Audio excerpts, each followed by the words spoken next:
So 1, 2, 3, 4. I wish that Joan of Arc wouldn't hang around the park, pronouncing that she won't get burned again. Her arm is very shiny and her message is divine, but I wish she'd take a day off now and then.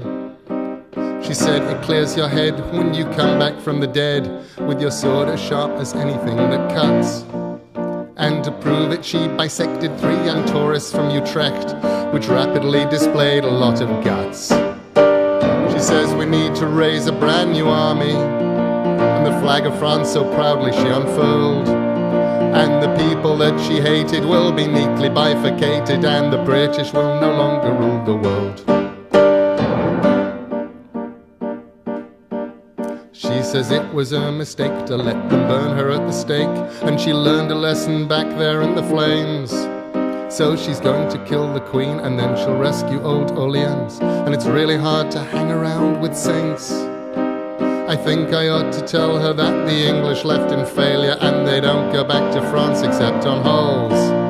But I saw her vivisect a man who wanted to correct her, and the playground soon resembled Grand Guignol. She says we need to raise a brand new army, and she marched us round until we couldn't stand. She says the nation she abhors will soon be writhing on the floor, and the British will no longer rule her land.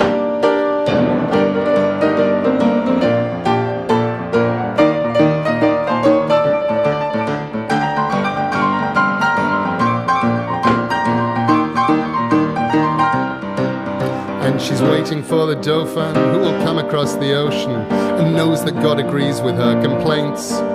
So I'm hoping she'll ignore my English accent in her war, 'cause it's really hard to hang around with saints. She says we need to raise a brand new army, and the flag of France so proudly she unfurled. And the people that she hated will be neatly bifurcated, and the British will no longer rule. The British will no longer rule. The British will no longer rule.